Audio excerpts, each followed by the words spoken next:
you for those words. Good evening, ladies and gentlemen. It's a great pleasure to be here at the Business World Magna Awards. I saw the jury that was shown on the video right now, and I must agree with Anurag that this is truly a fantastic jury. I saw Rajesh Sabarwal there, I saw Ashish Chauhan there, I saw Anjali Bansal there. So all of you are going to win the awards this evening. You should know that you truly deserve it because they're all absolutely impartial and well-known people. Now, the subject that was given to me by the organizers today was to speak about new digital players, threats and opportunities, or something to that effect. Now, the first question that comes to our mind when we think of banking these days is definitely in your mind, I'm sure, technology. Second thing comes to your mind is disruption. Number 3 comes to your mind is where are we going from here? And these are very standard questions that come in every banker's mind every single day. Now, we have to therefore ask ourselves whether banking is going to become a utility and whether all the other large number of players in the ecosystem who are touching the customer every single day, are they really going to own the customer? Now, this is a real question to be addressed, not in my mind, but in everybody's mind. Because when we are all waking up from the beginning, when you start the day, we are finding that we are touching our mobile phone, we are getting into WhatsApp, we're getting into Facebook, we're getting Instagram, we're getting into all the new things. And then we hardly ever come to our own banking app if we do it, and certainly we don't come to the branch. So this is a common question coming up these days, is are banking going to become utility companies? And therefore, I just thought I will address that question. Before I answer that question, now when we think of banking these days, all of us here are practicing bankers. These 7 or 8 terms that I'm going to read out to you are every day in your minds. When we say banking, we say artificial intelligence, we say machine learning, we say blockchain, we say quantum computing, we say analytics, we say big data, we say IoT, we say robotics. And don't you agree with me, friends, that these are terms we're using almost every day? Now, how much of these terms are we actually mastering and getting ahead, and how much of these are just noise that is coming to us and we're dismissing it off and bouncing off our ear and getting on with the day-to-day life? Now, while this is one set of terms and technologies that are coming in front of our lives, the second set of activities or changes that is coming in front of us is the change in the ecosystem. When we say ecosystem, at the same time, we are seeing the emergence, of course, of data. We are also seeing the emergence of the mobile phone revolution. We're seeing the internet revolution. We're seeing the the India stack getting built. We see the Aadhaar database of 1 billion people. We see emergence of credit bureaus. We see emergence of scorecards. So all of these are together putting together an ecosystem. Now, once we talked of technologies, second we're talking of changes of the ecosystem. The third, what we are seeing is the emergence of, let me say, state-sponsored or even pro bono ecosystem creations. Let me say UPI. Aadhaar certainly was a state-sponsored platform built for all of us. But India Stack has now taken it absolutely to another level altogether. When we think of UPI, now I was seeing just a couple of days ago the numbers on UPI, and the numbers quite stunned me and shouldn't because we're in the banking system. Through UPI, last year in April, 27,000 crores got transacted. And would you know how many got transacted in April 2019, exactly 1 year from then? 1,44,000 crores in 1 year. Now it is a stunning number. And why is it that that ecosystem is dramatically developed so fast? Because we find that not just banking or the 44 banks that are pinged on and using UPI most regularly, it is also food delivery apps, it's also Amazon, it's also e-com companies, they're all pinging into that ecosystem. So therefore, the evolution of this ecosystem is a very powerful force coming in front of us. And our ability to surf those waves and do well in that ecosystem is going to definitely make us or not make us. Because for many of us who are not able to serve that ecosystem because either we don't have the skills or the technology or the specialization or the attitude or the senior management attention or just believing that anyway banking is safe. Now all such players will have a problem because we can't deal with that ecosystem, and that ecosystem is for real. And that ecosystem is not our ecosystem, and that's the fundamental issue. It's not a banking system's ecosystem. Because, along the way, social media is living its own life because for people's need for social media, for people's need for social attention and interactions and relationships. The search world is emerging and evolving on its own because there is a need for search. Similarly, you can think of so many ecosystems. For example, the e-com world is emerging on its own because people need to shop. They don't want to park their cars and spend 30 minutes shopping or maybe visiting malls. So each of these ecosystems are evolving on their own, and they're all pinging to a platform called the UPI in this example, and whether banking system can serve that ecosystem well enough is very much determined because the customer's experience is not really banking. The customer experience really is maybe 9 out of 10 every other experience, and banking is just one part of the system, and whether banking can measure up to those experiences. For example, you go to Amazon, literally without exaggeration, 3 clicks and you can order. The book is at your home. Without exaggeration. Now, definitely, if that's the benchmark that we have to use to reach in banking also, that is a tall order to reach. Because once I met Amazon people at senior level, and I told them that, look, we'd like to work with you, or we were doing some sort of a relationship at Capital First. And they said, no, we're very focused on customer service. So I said, no, I understand. He said, you don't understand. We're very, very, very focused. So I said, I understand. He said, you don't understand. We are very focused about customer service. We are so mad about it. So when people think like that and speak like that, then you know that these organizations really mean customer service and customer experience of a completely different order. Now, when we say that whether banking will become utility companies or not, and whether banking system is evolving as fast as the rest of the ecosystem.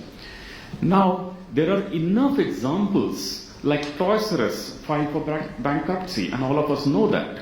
Macy's is almost filing for bankruptcy, or definitely in a very difficult situation, because there are brick and mortar structures, and obviously the range will be that much limited, because you are in a physical store, you can only place so many goods.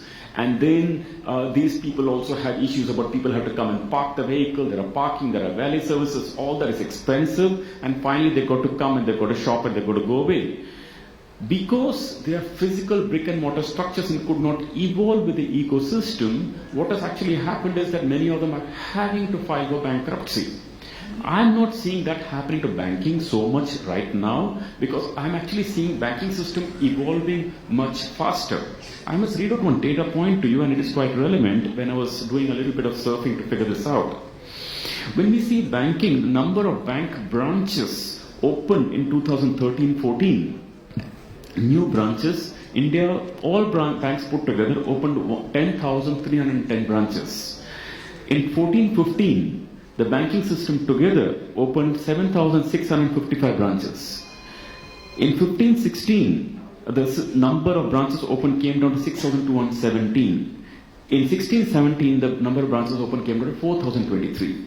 And as you can see, incrementally, all banks put together, number of branches opened every year is coming down from 10,000 to 7,000 to 6,000 to 4,000, and probably this year maybe 3,000, I don't know what the numbers are. The point I'm trying to say is banking systems understanding that something is dramatically changing here, reducing the number of branches. In fact, many state-owned banks are actually merging the branches together. Maybe, in fact, they might even cut down the number of branches. And they're all figuring out how to do those terms we talked about: robotics, AI, contextualization, personalization, hyper-personalization, hyper-location sense tracking, and so on and so forth. So that sort of a change I am beginning to see, and it's almost kind of a hyperdrive that we're beginning to see. And it's not only restricted to private sector banks, even public sector banks are getting very extremely paranoid and fussy about these things. Of course, they have larger issues to deal with because they can't, reduce the number of employees at will and so on and so forth. Employees have assured jobs and contracts for life, so they have maybe a little more extra challenges to deal with. But fact is that the banking system is not exactly becoming a Macy's and not exactly becoming a Toys R Us. Because they're realizing there is a problem, there is a change, and therefore dealing with it. Now, the other part of the equation is that if we get away from the discussion of whether it is going to, the wave is going to dunk us, or are we going to surf the wave well, we also have to step back and see, not really for us. It's not like banking, system, industry. These things come and go, and any industry that doesn't evolve with the time definitely will die. Issue is, what does it do for the customer? And what does it do for the customer is a very important question to address. And there, I actually see that the kind of propositions that can be brought about by the new technologies for the existing ecosystem or using the new ecosystem can be really very powerful. Think about it. When we give loans, traditionally, since forever, we do think of loans as a 3-year loan or a 5-year loan or a 1-year loan. In fact, most banks are doing that. But new players on the platform of technology are willing to give 30-day loan. The banking system never thought of giving 30-day loans. And not just 30-day loans, they tell the customer can prepay within 4 days or 10 days or 12 days. Now, this sort of a transaction never got done in banking. Have you ever thought of taking an 18-day loan from a bank? I don't think you did, but neither the bank willing to give that to you. Because the structures are not really defined for that, or are not customized for that, are not enabling for such transactions. I was in China the other day and I met Ant Financial. And they have set up this money market fund where people can actually do wealth management and they can wire the money into the fund, into the mutual fund whenever they want. Now I asked them, what is the minimum transaction you do? They said 8 yuan is fine, which means they're willing to transfer 8 yuan or 80 rupees or 90 rupees to a mutual fund and pull back 90 rupees. But can you go to Indian mutual fund today and say, I want to deposit 80 rupees to you? I don't know whether they do or not, but I suspect not. So many of these technologies are enabling transactions which is not possible to be done under the conventional structures, because the conventional technologies, conventional brick and mortar structures, the conventional systems, the conventional approaches do not enable those transactions and don't make those transactions viable, which the new ecosystem can make. And which is why we are finding that even the new banks adopting or adapting to these technologies are willing to learn this new way of doing it and bring it on. Then you say that if so many players are in this ecosystem, it's not banks. In the same ecosystem, you will find a telco giving credit. When a telco gives postpaid, what is it? It's a credit. It's a banking. When a Paytm does, enabling transactions of 200 million people, that's in a way what is enabling a financial transaction. That was traditionally banking. When you think about the fact that a retail chain is giving a prepaid credit card or a prepaid card, what is it? It's a store of money. It's banking, but it's now retail chain doing it.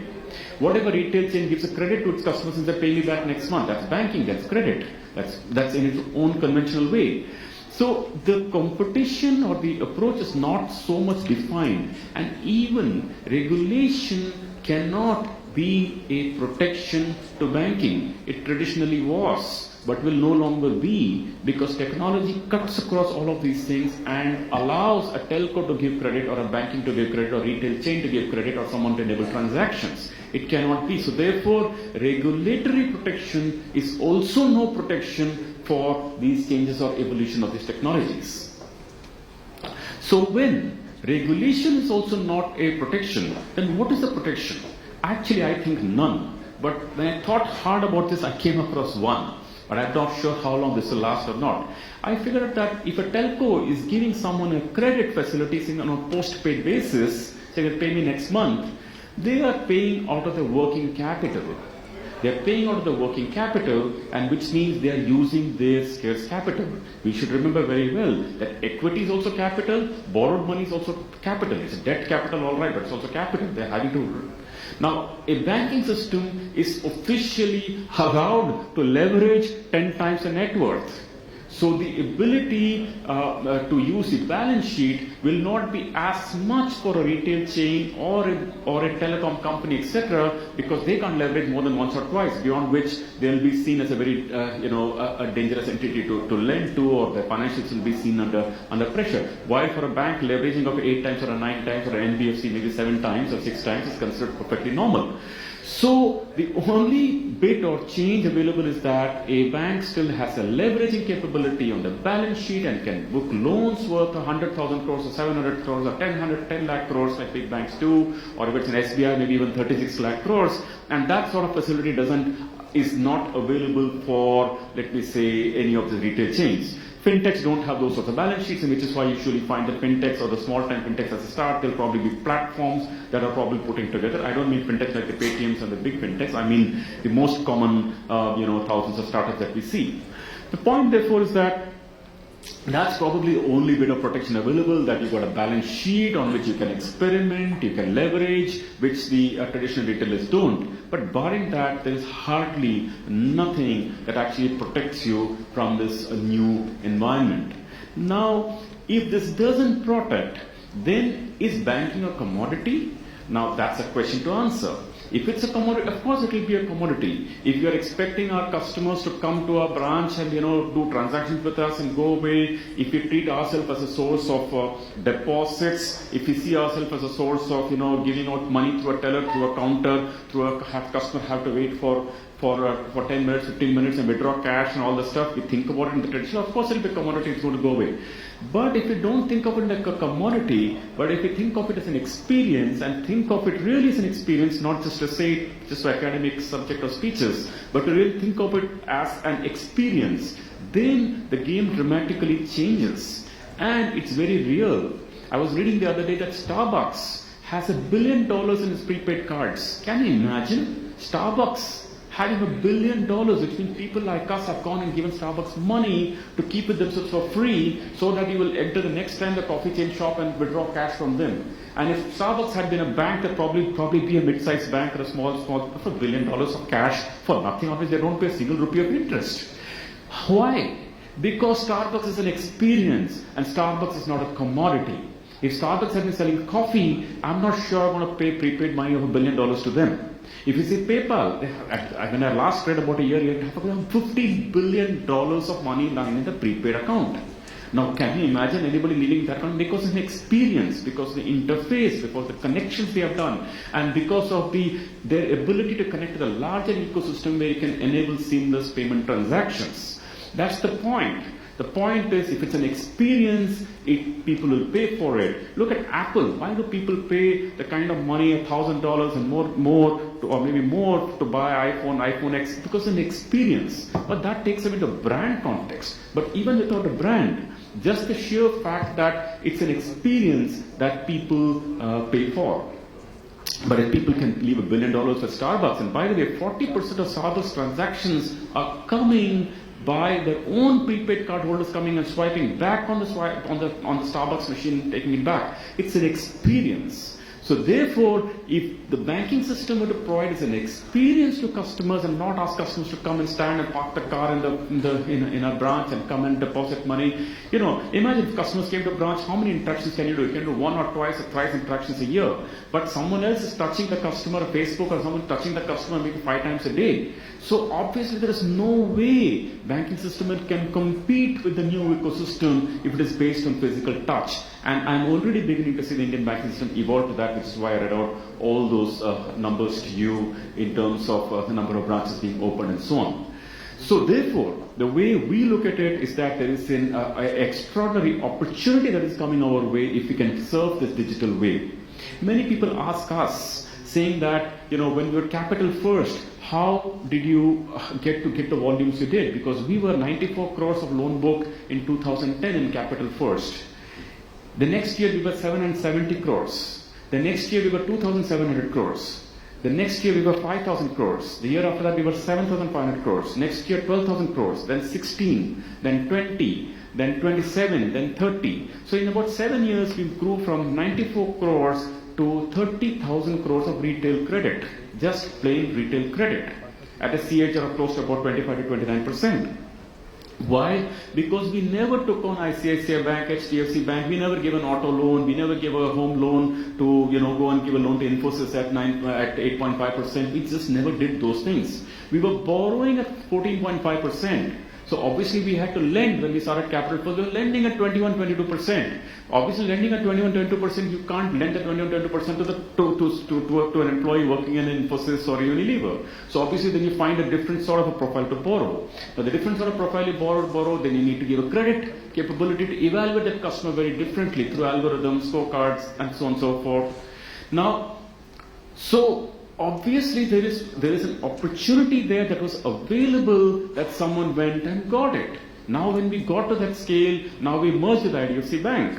Now IDFC Bank had close to about 55,000 crores of loan book, and we started with about 30,000 crores of capital first book, which is largely retail and so on. Now people are of course asking us again, saying that no, your CASA is very low, your CASA is only 1%. So what is 10%? When we look at India and its opportunities, then that 10% can be made 40%. I don't see a problem. Then people say your retailization is very low, you're only 35% retail. So what, no problem. When you look at 5 years from now, 10 years from now, there is no reason 40% cannot become 70%. Because again, it's the India opportunity. The opportunity is not we are seeing in banking, but how things can change. The opportunity is the India opportunity. When we see that only, out of 50 million enterprises in India, all of us put together with all our hundreds of years experience have only financed 5 million of them. Balance 45 million has not been financed by anybody at all. And when we think of the economic, if you sort out even the salaried employees of this country, 94% is unorganized. Nobody has touched them. Balance 4% is all being fought between the big cat A company and cat B company and cat C company. So I don't worry so much about this opportunity. I say everything has a start. So okay, if people say that your retailization is very low, it can be fixed. People say your liability is going to be a very big problem. The other day I was in an interview with Lata Venkatesh when this company was founded, and she was telling me, no, your retail is competition for liabilities is so high. I said there's no problem. This is India. The way savings are growing in this country, I read an Edelweiss research report. Edelweiss research report said that today's financial savings is 10% of $2.5 trillion. And 5 years from now, it's going to be 14 or 15% of $5 trillion. That's $750 billion of savings coming up. So I don't think anybody in the system need to convince each other how big the opportunity is. It's really very big. It's about how well we can serve the big. So thank you very much, ladies and gentlemen. That's all I had to share with you today, and I look forward to seeing you all. Thank you. Bye.